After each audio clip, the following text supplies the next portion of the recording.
प्रणम्य परमात्मानं सिद्धं त्रैलोक्यवन्दितम्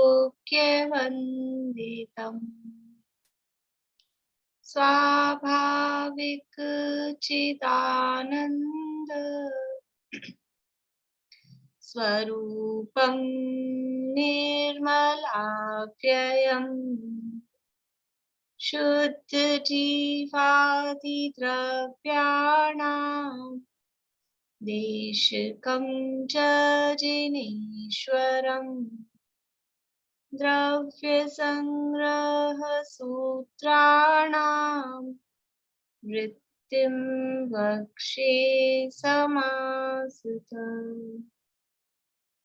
जीवमजीवमदव्यं जिणवरवसहेण जीर्णनेत्रेत्थम्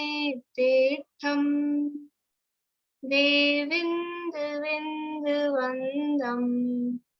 वन्दे तं सर्वदा शिरसा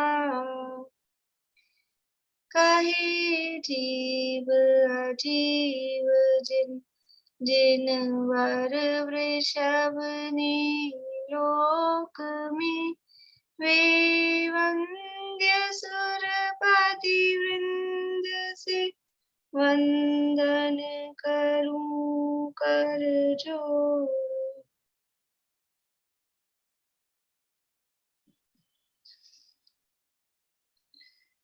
गाथाएं कौन बोलना चाह रहे हैं?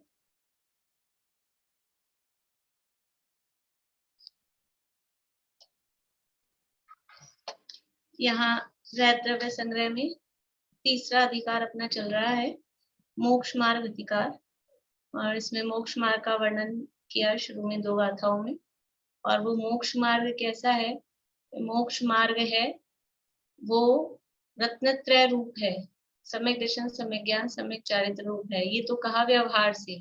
और इन 3 रूप जो आत्मा है वो आत्मा निश्चय से मोक्ष का कारण है, वो कहा निश्चय से। तो वो जो 3 रूप मोक्ष मार्ग बताया, उस 3 रूप में सम्यक दर्शन क्या है, सम्यक ज्ञान क्या है और सम्यक चारित्र क्या है, उनका स्वरूप यहाँ पर आचार्य देव गाथाओं के द्वारा बता रहे हैं। तो सम्यक दर्शन का स्वरूप और उसकी महिमा वो सब 41वीं गाथा में चर्चा हुई थी। अभी यहाँ अपनी चर्चा शुरू हुई है कल से 42वीं गाथा के संदर्भ में। गाथा है 42, द्रव्य संग्रह में पेज नंबर है 205। गाथा का पाठ करते हैं।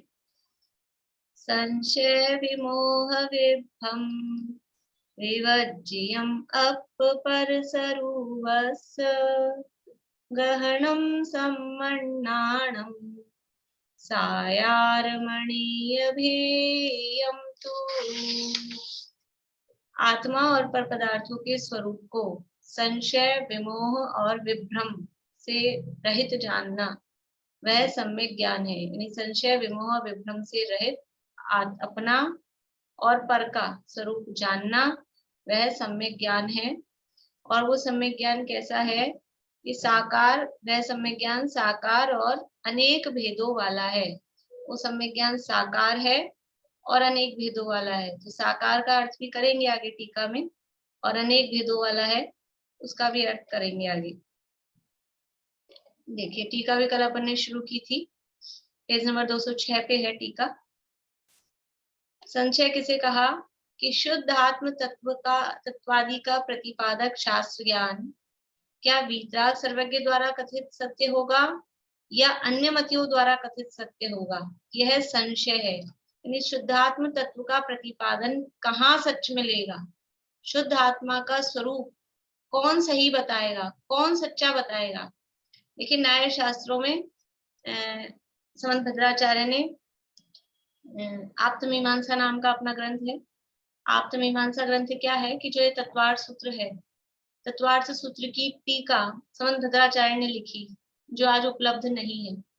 तो उसका जो मंगलाचरण है, कौन सा मंगलाचरण है तत्वार्थ सूत्र का? मोक्ष मार्गस्य नेतारम। ये जो तत्वार्थ सूत्र का मंगलाचरण है, इस मंगलाचरण पे 2 लाइन का इतना छोटा सा श्लोक है। इस मंगलाचरण पे समंत भद्राचार्य ने 116 श्लोक लिखे उसकी टीका में। मंगलाचरण पर ही। और मंगलाचरण में क्या है, चतुर्थ सूत्र के मंगलाचरण में मोक्ष मार्गस्य नेतारम भेतारम कर्म भूव्रताम ज्ञातारम विश्व तत्वानाम, यानी 3 पदों में क्या बताया है, आप्त का स्वरूप बताया है, जो मोक्ष मार्ग के नेता हैं, समस्त पदार्थों को जानने वाले हैं और कर्म रूपी पर्वतों को भेदने वाले हैं, मतलब वितरागी, सर्वज्ञ और हितोपदेशी, ये आप्त का स्वरूप है। आप्त मतलब जो वितरागी, सर्वज्ञ और हितोपदेशी हो वो आप्त कहलाते हैं। न्याय शास्त्रों में आप्त ही वर्ड मिलता है, अपन उसको सच्चा देव बोल देते हैं, भगवान बोल देते हैं, लेकिन वो शब्द आप्त, यानी अन्य मतों के साथ में जो चर्चा होती है कि आपके यहाँ आप्त किसे कहते हैं, आप्त मतलब हित का उपदेश देने वाला, वो चीज उसमें मुख्य है, हितोपदेशी पना आप्त में मुख्य होती है। तो वितरागी, सर्वज्ञ और जो हितोपदेशी हो वो आप्त है। तो अरहंत भगवान, और वो जो 116 श्लोक लिखे ना उन्होंने, उसका नाम है आप्तमीमांसा। आप्तमीमांसा नाम से वो शास्त्र, उसको देवागम स्तोत्र भी कहते हैं, और उस ग्रंथ का नाम आप्तमीमांसा भी है। आप्तमीमांसा मतलब आप्त की उसमें व्याख्या की गई है, मीमांसा की गई है। तो अरहंत भगवान ही आप्त क्यों है? अरहंत भगवान आप्त, और आप्त को अपने शब्दों में हम कहते हैं सच्चा देव। अरहंत भगवान ही सच्चे क्यों हैं? क्यों है? क्योंकि वो आप्त हैं। अब वो आप्त क्यों है? क्योंकि उनका जो कथन है, हमको कैसे पता लगा कि अरहंत भगवान ही सच्चे हैं? क्योंकि उनका कथन निर्दोष है। ये कैसे पता लगा कि इन्हीं का कथन निर्दोष है? आप तो अपने को ही कहोगे इनका कथन निर्दोष है, ये कैसे पता लगा? ये आप्त हैं, यही आप्त हैं, ये कैसे कह सकते हो कि कोई व्यक्ति आप्त है? आप्त है का मतलब अपन ये भी कह सकते हैं कि वो प्रामाणिक है। तो यही प्रामाणिक है, ये आप कैसे कह सकते हो इनकी बात सही है, ये मतलब वो है अपने लिए बिल्कुल, कि इनका जो कथन होता है, किसी व्यक्ति को उसके कथन से पहचाना जाता है, उसकी वाणी से, उसके उपदेश से पहचाना जाता है। तो इनका जो उपदेश है वो निर्दोष है। इनका उपदेश ही निर्दोष क्यों है, ये कैसे समझ में आएगा? ये जो कह रहे हैं वो कथन निर्दोष, वो कैसे समझ में आएगा? कि दोष लगने के 2 कारण हैं, पता है आप लोगों को? दोष लगने के क्या 2 कारण हैं? बोलिए वर्षा जी, क्या 2 कारण हैं? मोह राग द्वेष। तो वितरागी, हाँ, एक कारण हुआ मोह राग द्वेष, तो ये पूरा एक है। दूसरा कारण क्या है? कषाय। नहीं, राग द्वेष हो गई ना कषाय में। ठीक है, अच्छा है आपका, बोलिए निशांत जी।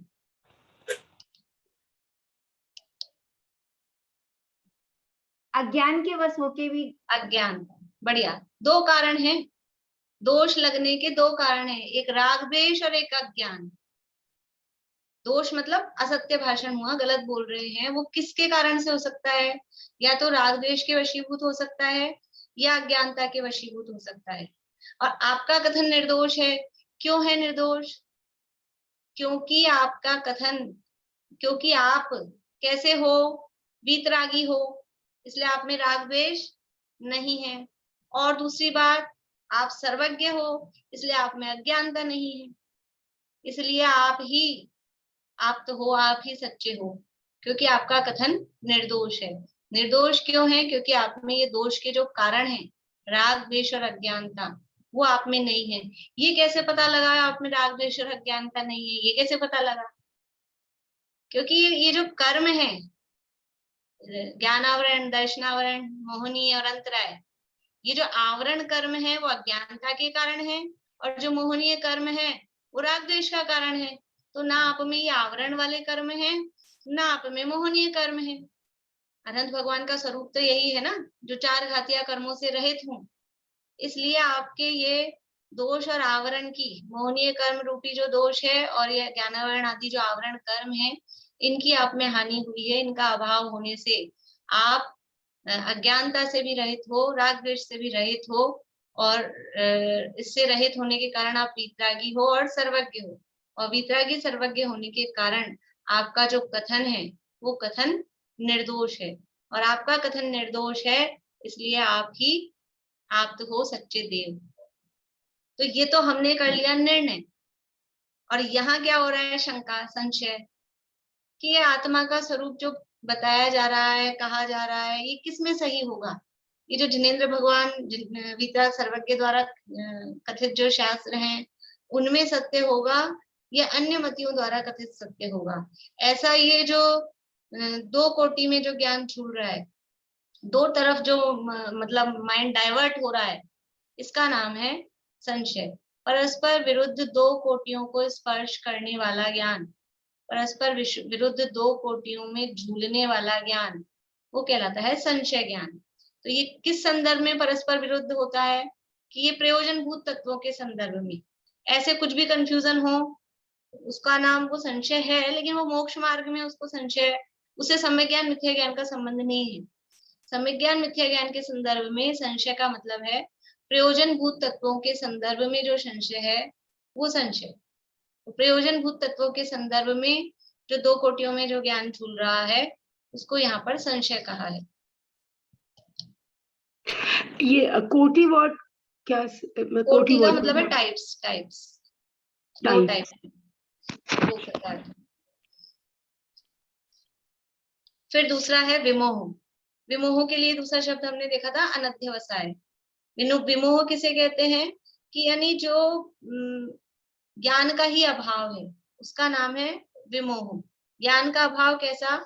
कि परस्पर सापेक्ष द्रव्यार्थिक और पर्यायार्थिक, परस्पर सापेक्ष द्रव्यार्थिक और पर्यायार्थिक, इन दोनों नयों के प्रमाण से द्रव्य गुण पर्याय आदि के ज्ञान का अभाव वह विमोह है। यानी ज्ञान का अभाव वह विमोह है, लेकिन किसके ज्ञान का अभाव? तो जैसे ऊपर संशय में लिया था कि किसके संदर्भ में संशय, कि प्रयोजनभूत तत्वों के संदर्भ में संशय, ऐसे यहाँ पर भी ज्ञान का अभाव विमोह है।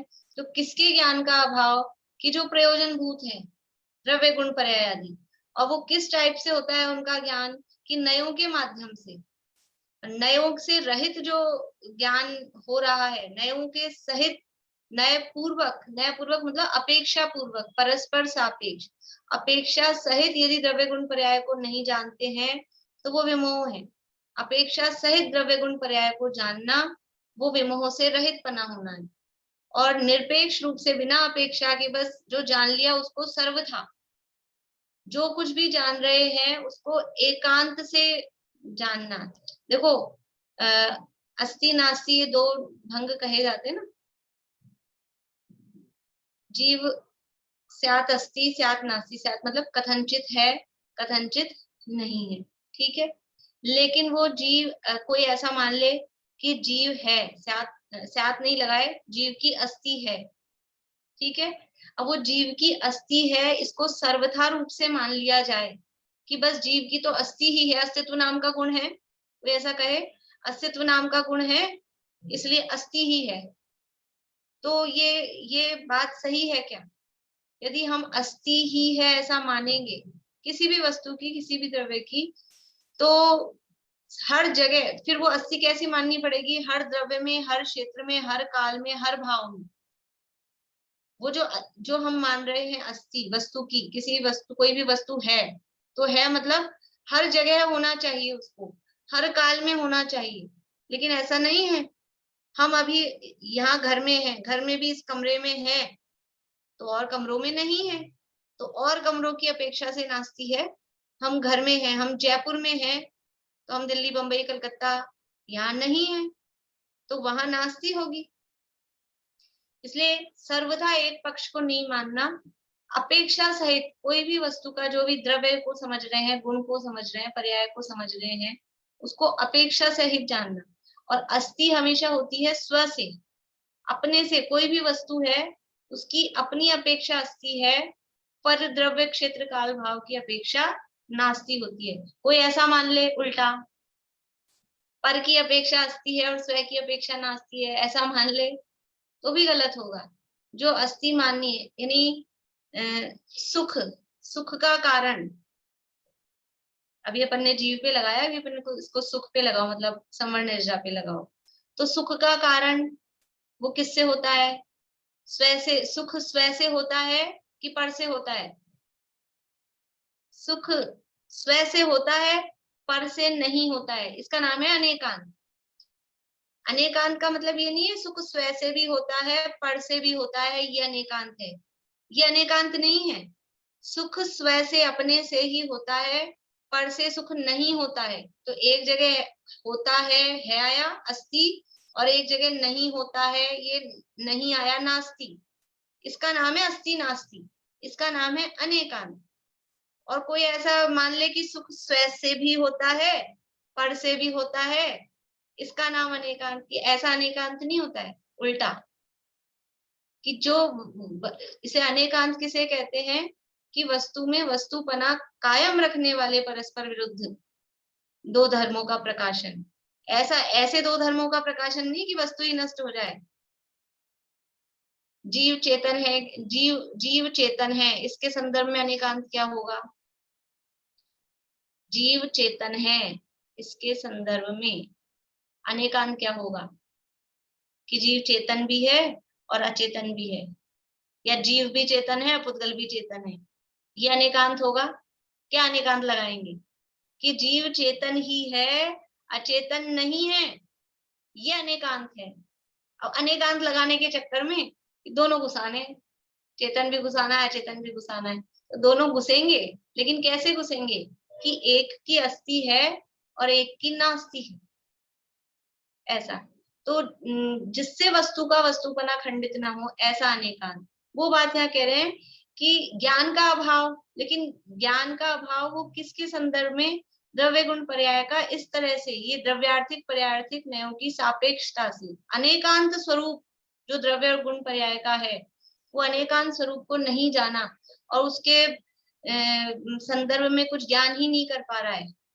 अनेकांत स्वरूप का इतनी झंझट है। अब आपने क्या क्या शब्द बता दिए। एक तो कल ही बहुत चक्कर हो गया था, कुछ समझ नहीं आया था, और फिर आज आप ये नया और अस्ति नास्ति ये बता रहे हो। रहने दो, नहीं जानना है। तो वो जो ज्ञान का अभाव है उसका नाम है विमोह, वो है अनध्यवसाय। ठीक है। तो परस्पर सापेक्ष द्रव्यार्थिक और पर्यायार्थिक इन दोनों नयों के प्रमाण से द्रव्य गुण पर्याय आदि के ज्ञान का अभाव वह विमोह है। दोनों नयों के प्रमाण से मतलब देखो, नय होते हैं वो एक अपेक्षा से कथन करते हैं, किसी एक चीज को मुख्य करके कथन करते हैं। किसी एक को मुख्य किया वो कहलाता है नय, और किसी एक को मुख्य नहीं किया, जो दो परिस्थितियां थी दोनों को बता दिया, वो कहलाता है प्रमाण। जो जीव नित्य ही है ये कहना, लेकिन उसके साथ में लगाना पड़ेगा अपेक्षा। मतलब द्रव्य अपेक्षा जीव नित्य ही है। ठीक है, ये हुआ नय का कथन। और जीव द्रव्य जीव नित्य भी है अनित्य भी है, ऐसा कहा, तो ये हुआ प्रमाण का कथन। फिर वो नित्य भी और अनित्य भी है कैसे है? कि जीव द्रव्य अपेक्षा नित्य है, पर्याय अपेक्षा अनित्य है। ये दोनों बातें दोनों अपेक्षाओं से बता दी, उसका नाम है प्रमाण। तो वो यहाँ कह रहे हैं कि परस्पर सापेक्ष द्रव्यार्थिक और पर्यायार्थिक इन दोनों नयों के प्रमाण से द्रव्य गुण पर्याय आदि के ज्ञान का अभाव व विमोह है। नयों का भी ज्ञान हो, प्रमाण का भी ज्ञान हो, और ये दोनों के इस तरह के ज्ञान का अभाव, उसका नाम विमोह है। वहां दृष्टांत दिया, गमन करने वाले पुरुष को पैर में तृण आदि का स्पर्श होने पर स्पष्ट ज्ञान न हो कि यह किसका स्पर्श हुआ, अथवा दिशा भूल जाना। ये कल अपन ने देख लिया था उदाहरण कि क्या है, कुछ ज्ञान नहीं हुआ, ज्ञान की तरफ उत्सुकता भी नहीं होती। ज्ञान नहीं हुआ ऐसा तो नहीं है, कुछ तो फील हुआ, लेकिन एक जिज्ञासा हो कि हमको जानने की उत्सुकता हो। तो ये जो विमोह वाला है, ये मतलब ज्ञान के प्रति निरुत्साहित है, जानना नहीं चाहता है, ये है विमोह। इसको ही अनध्यवसाय कहते हैं कि जानने के प्रति उसका कोई पुरुषार्थ ही नहीं है, कुछ उत्साह ही नहीं है, ऐसा। बोलिए भारती आंटी। मोक्षमार्ग प्रकाशक में क्या है ना, कुछ है। हाँ, वो कुछ है, तो बस कुछ है ऐसे हुआ, लेकिन फिर वो आगे नहीं बढ़ा, उसका कुछ। एक तो कुछ है, फिर अपन सोचो जैसे कहीं अपने को घर में ऐसे होता है, गेट की आवाज आई, तो कभी तो अपन सोचते हैं आवाज आई तो अपन देखते हैं कौन है कौन नहीं है, फिर आगे पीछे कोई दिखता नहीं है, फिर भी अपने को कभी कभी भ्रम हो जाता है। और कभी गेट की आवाज भी आई लेकिन अब सोचा ठीक है, होगा कोई तो आ ही जाएगा, नहीं होगा तो नहीं आएगा, कौन आता है ऐसे, ये सोच के कोई हमने आगे पुरुषार्थ नहीं किया, भी देख लें कोई आया कि नहीं आया, कहीं बंदर तो नहीं है, कहीं और गेट की आवाज कैसे आई, ऐसा। तो ये विमोह वाला है कि ज्ञान के प्रति निरुत्साहित है, जानना ही नहीं चाहता है। ज्ञान का अभाव जो कहा ना, ज्ञान का अभाव मतलब वो जानना चाह रहा है और फिर ज्ञान नहीं हुआ, ऐसा नहीं, वो जानने का प्रयास ही नहीं करता है, ये है विमोह। अब है आगे तीसरा विभ्रम। विभ्रम के लिए जो दूसरा शब्द है वो है विपर्य। अनेकांतात्मक वस्तु को यह नित्य ही है, यह क्षणिक ही है, ऐसा एकांत रूप जानना वह विभ्रम है। वस्तु कैसी है? वस्तु होती है अनेकांत स्वरूप। अनेकांत का मतलब ही है कि वस्तु अनेकांत, अनेकांत अनेक अंत यानी धर्म, अनेक धर्म जिसमें पाए जाते हैं, ऐसी वस्तु वही अनेकांत है। वस्तु स्वयं ही अनेकांत स्वरूप है। तो अनेकांत स्वरूप वस्तु को और एकांत रूप से मान लिया कि ये तो नित्य ही है, ये तो क्षणिक ही है। ये एकांत रूप से यदि अपेक्षा लगा के माना जाए तब तो सत्य है, ठीक है। यदि ऐसा माना जाए कि द्रव्य अपेक्षा वस्तु नित्य ही है, तो ये कथन सही है और ऐसा ही मानना चाहिए। जहां अपेक्षा लगाई जाती है उसमें बल होता है। ही शब्द जो हम लगाते हैं ना, ही शब्द में जोर होता है। जोर देने के लिए लगाते हैं, नहीं ऐसा ही करना है, यही करना पड़ेगा। वो ही शब्द है, वो जोर देता है, किसी बात में बल देता है। तो द्रव्य अपेक्षा हम ऐसा बोल सकते हैं, द्रव्य अपेक्षा वस्तु नित्य भी है, ये कथन सही है। अगर भी लगा दिया, भी लगाते ही इसका मतलब ये होता है कुछ और भी है। भी लगाते ही क्या बोलते हैं कि कुछ और भी है, इसके अलावा भी कुछ और है। तो द्रव्य अपेक्षा वस्तु नित्य भी है, इसका मतलब क्या हुआ कि द्रव्य अपेक्षा वस्तु अनित्य भी है। तो दोनों ही अपेक्षाएं द्रव्य की हो गई, तो फिर ये क्या हुआ, इसका नाम है मिथ्या अनेकांत। ये तो गड़बड़ हो गई। जिस अपेक्षा से आप नित्य कह रहे हो उसी अपेक्षा से अनित्य। देखो उदाहरण से, ये तो नित्य नित्य थोड़ा कठिन पड़ जाता है। कोई व्यक्ति पिता है, पिता है तो वो किसकी अपेक्षा पिता है? क्या कोई व्यक्ति सर्वथा पिता ही होता है? पिता होने से पहले वो पुत्र तो होगा ना किसी का। तो कोई व्यक्ति पिता है, उसमें अपेक्षा गर्भित है कि ये अपने पुत्र का पिता है। अब ऐसे कहें, ये पुत्र की अपेक्षा पिता भी है, ये अपने पुत्र का पिता भी है, इसका क्या मतलब हुआ? नहीं, ये अपने पुत्र का पिता भी है, इसका मतलब क्या हुआ, ये अपने पुत्र का पुत्र भी है, मामा भी है, चाचा भी है। क्या क्या लगा सकते हैं, ऐसा थोड़ी ना होगा। अपने पुत्र का पिता ही है, वहां ही लगेगा।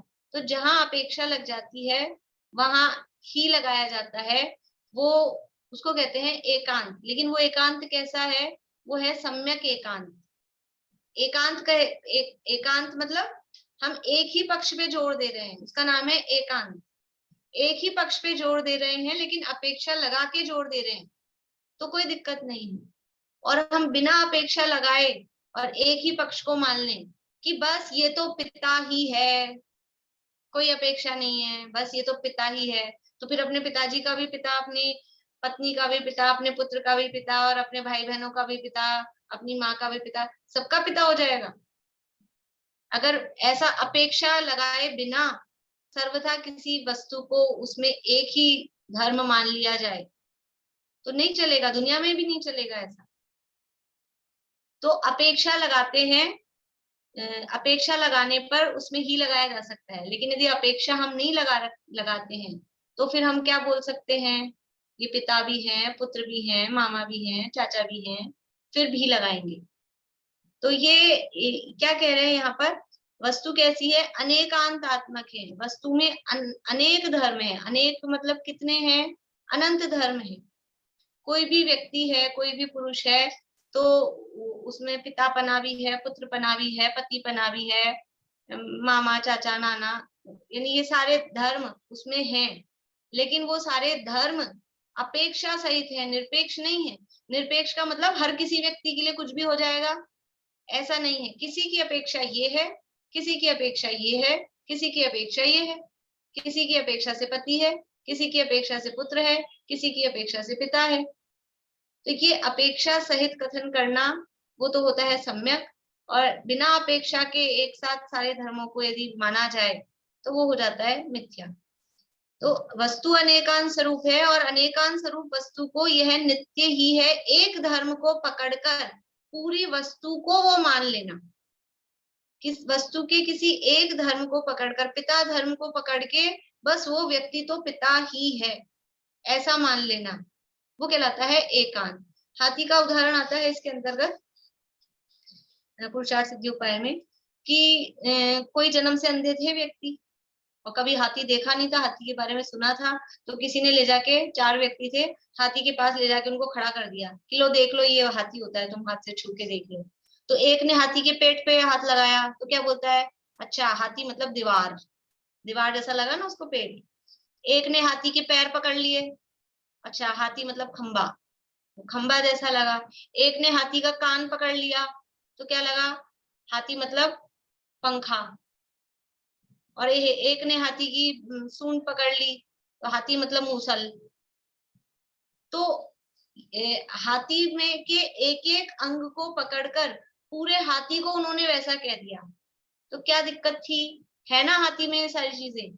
हाँ, अगर वो ऐसा मानते, हाथी के पैर, पैर की अपेक्षा, अपेक्षा लगा देते, पैर की अपेक्षा हाथी कैसा है, खंबे जैसा, पेट की अपेक्षा हाथी दीवार जैसा, कान की अपेक्षा से हाथी पंखे जैसा, तब तो ठीक था। लेकिन उसके एक धर्म को, एक अंग को पकड़ के पूरे हाथी को ही वो मान लेना, ये हाथी के संबंध में उनका ज्ञान कैसा हो गया, मिथ्या ज्ञान हो गया। वो कहलाएगा एकांत। एक अंग के आधार पर पूरे हाथी को ही वैसा मानना, वो एकांत है। तो जो कुछ धर्म मत वाले हैं, वस्तु है अनेकांत स्वरूप, वस्तु में है नित्य धर्म भी, अनित्य धर्म भी, एक धर्म भी, अनेक धर्म भी, अस्ति धर्म भी, नास्ति धर्म भी।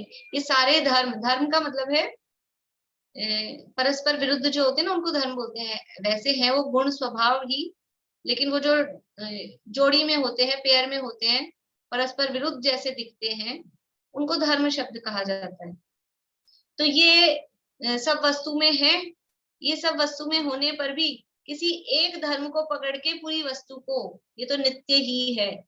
जो सांख्य मत वाले हैं वो ऐसा मानते हैं वस्तु तो नित्य ही होती है। नित्य मतलब स्थिर, कूटस्थ। पंखे का उदाहरण अपन ने कर लिया था, पंखा कैसा है, चल रहा है कि रुका हुआ है।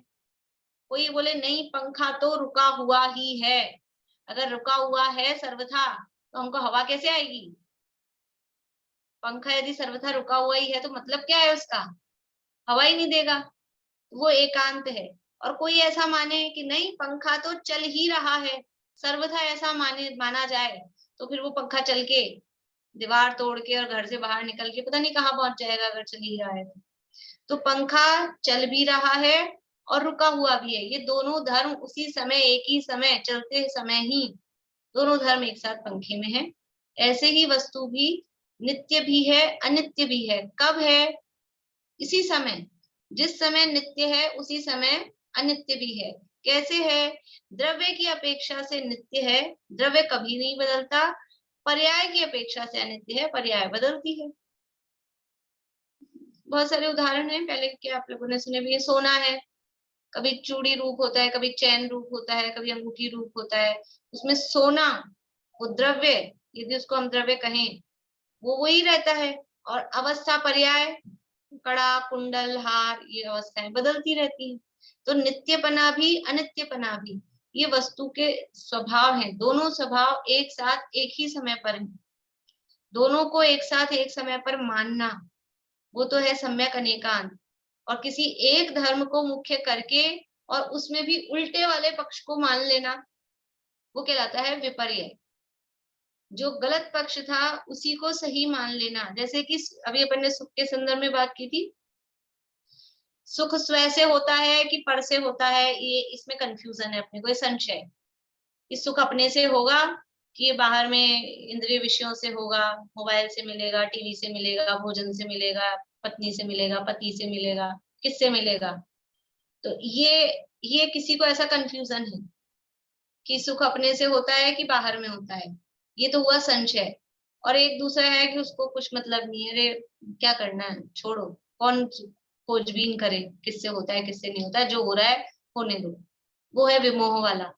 और तीसरा किस टाइप का है कि सुख तो मोबाइल से ही मिलता है, सुख तो टीवी में से ही आता है, सुख तो रसगुल्ले में से ही आता है, पर से सुख होना मान लिया, ये हो गया विपरीत निर्णय, ये है विपर्य। गलत निर्णय कर लेना, ये विपर्य है।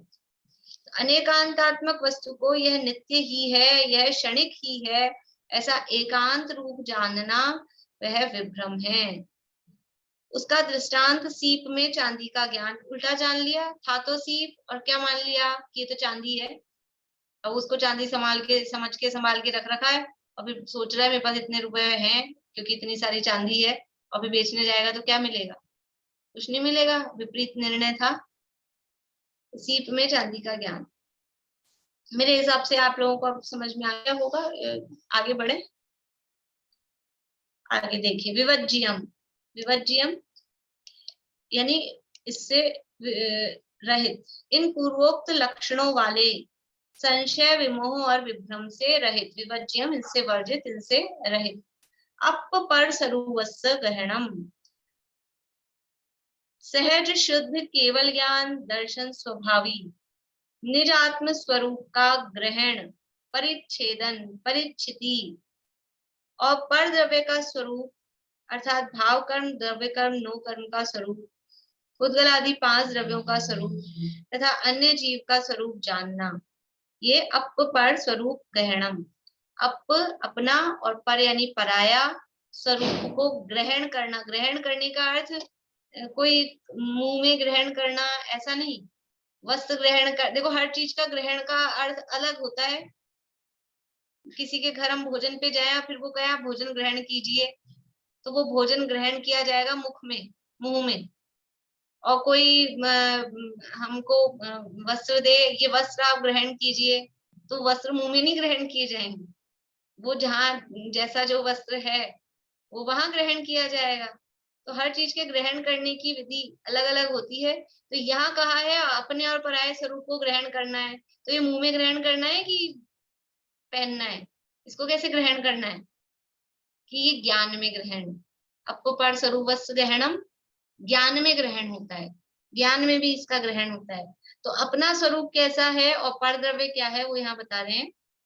सहज शुद्ध केवल ज्ञान दर्शन स्वभावी, निजात्म, अपन कौन है, मैं कौन हूँ, जिसका स्वरूप मुझे ग्रहण करना है कि सहज शुद्ध केवल ज्ञान दर्शन स्वभावी में हूँ।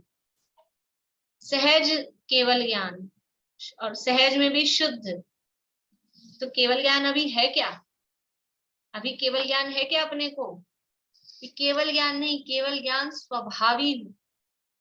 वर्तमान में केवल ज्ञान प्रकट पर्याय में नहीं है, लेकिन वर्तमान में मैं केवल ज्ञान मुझ में प्रकट हो ऐसा स्वभाव मुझ में है। और वो केवल ज्ञान कैसा है? केवल ज्ञान होता है सहज और शुद्ध।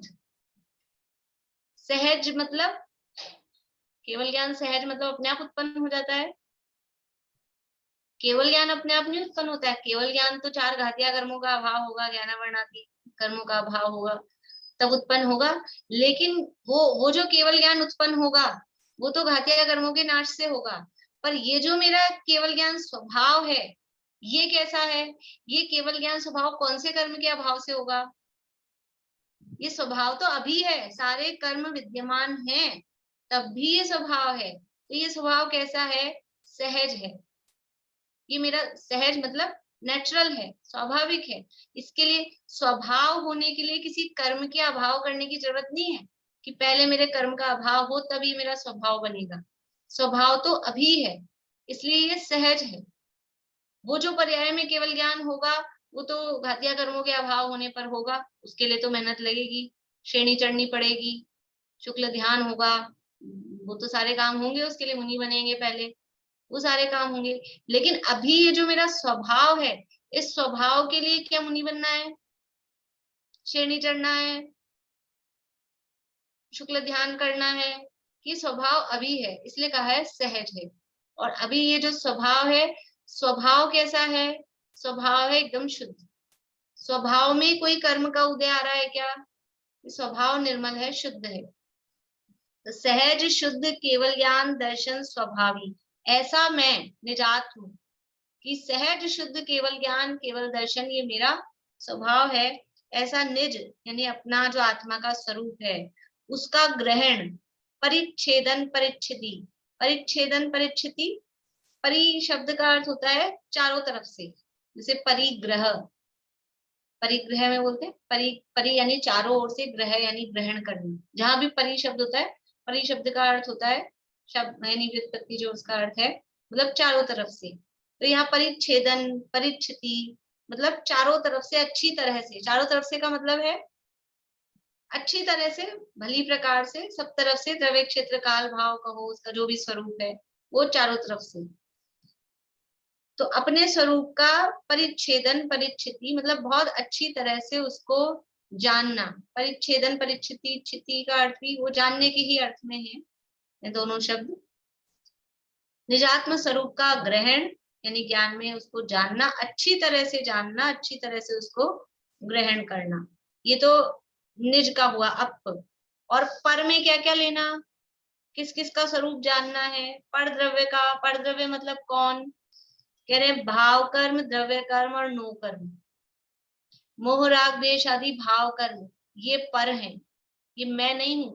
जब अप पर यानी स्व पर का भेद विज्ञान यहाँ बता रहे हैं, अपना स्वरूप जानना है और पर का स्वरूप जानना है। क्यों जानना है, अपना जानो, पर का जानने की क्या जरूरत है, दूसरे को जानना क्यों जरूरी है, कि दूसरे में अपना भ्रम हो रहा है और नहीं हो जाए, जो मैं नहीं हूं उसको मैं समझ नहीं लूं। मोह राग द्वेष भाव ये क्या लगते हैं, तो मेरे ही है, तो मैं ही हूँ, ऐसा ही लगता है। इसलिए सबसे पहले दिया है भाव कर्म, पर स्वरूप में किस किस को ग्रहण करना है, किस किस को जानना है।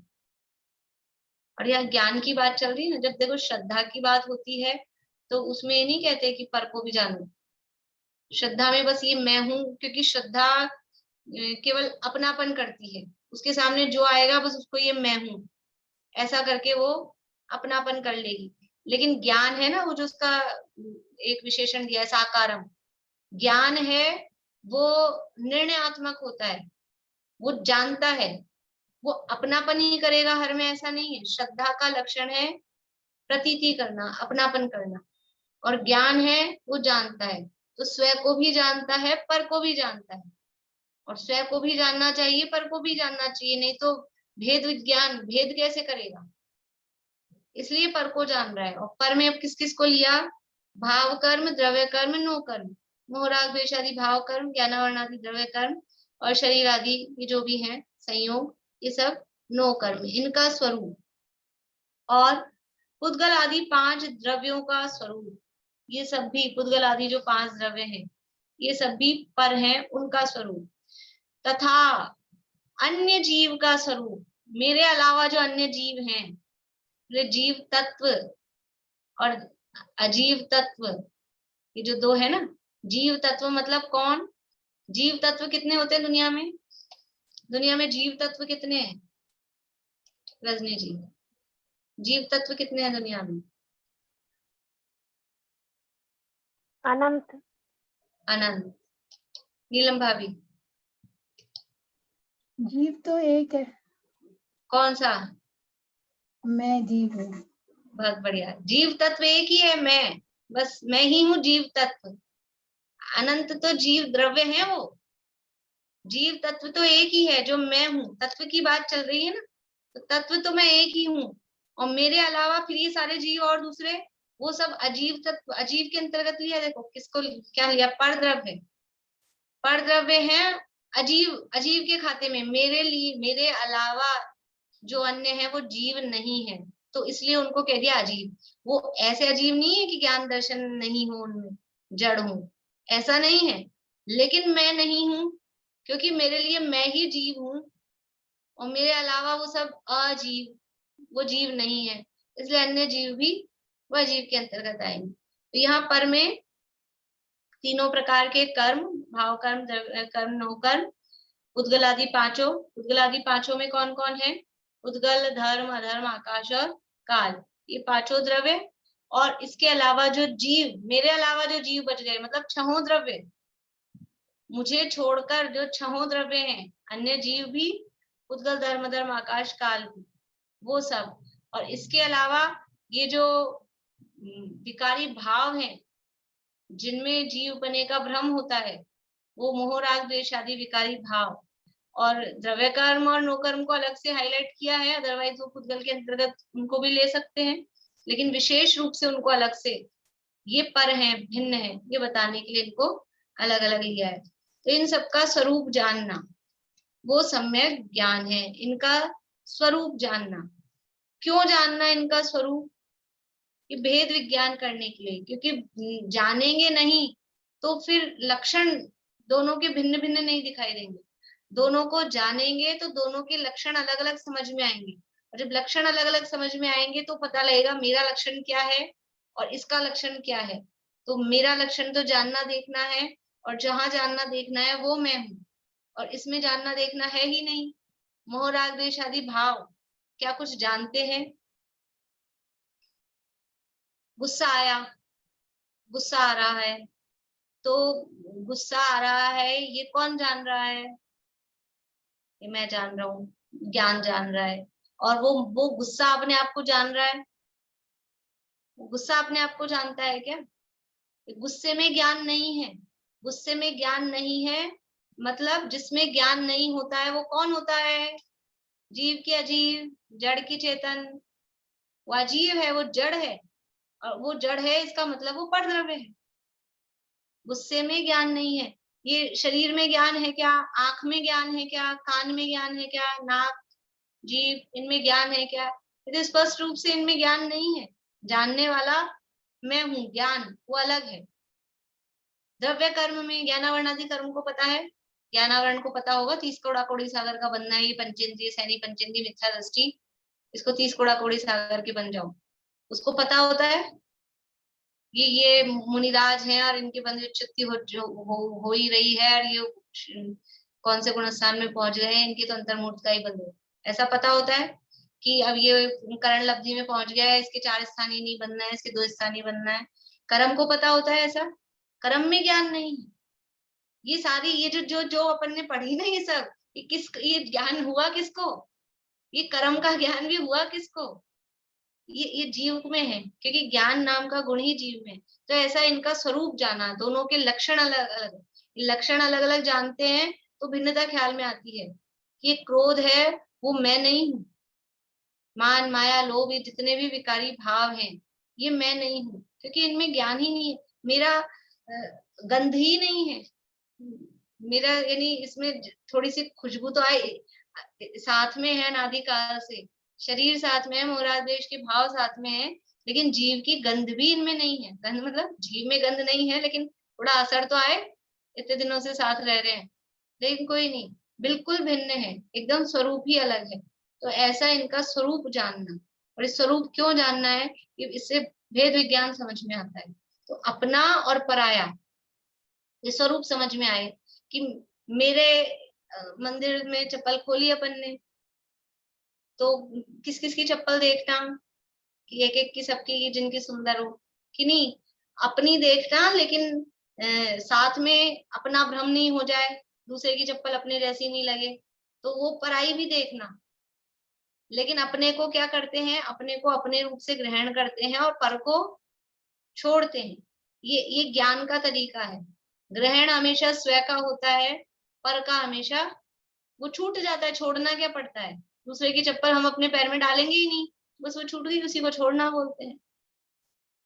तो ये सम्यक ज्ञान क्या करता है, या किसे कहते हैं कि अपने और पराये, स्व और पर का, स्व और पर पदार्थों का स्वरूप जानता है, वो सम्यक ज्ञान है। और वो स्व और पर पदार्थों का स्वरूप कैसे जानता है? कि उसमें ना तो कोई संशय है, ना कोई विमोह है, और ना कोई विपर्य है, विभ्रम है। संशय, विमोह और विभ्रम से रहित होकर अपना स्वरूप और परद्रव्यों का, पर पदार्थों का स्वरूप जानना, उसका नाम सम्यक ज्ञान है। अभी साकार और अनेक भेद की चर्चा कल करेंगे। ये परिच्छेदन परिचिति का एक बार और बता दीजिए मीनिंग। देखिए वर्ड मीनिंग तो अभी ऐसे ख्याल में नहीं आ रहा है, लेकिन इसका अर्थ जानना ही है। और परि का मतलब है चारों तरफ से अच्छी तरह, परिचिति मतलब अच्छी तरह से उसको जानना।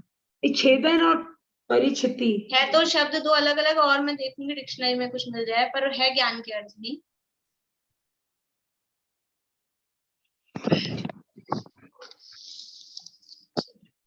जय श्री।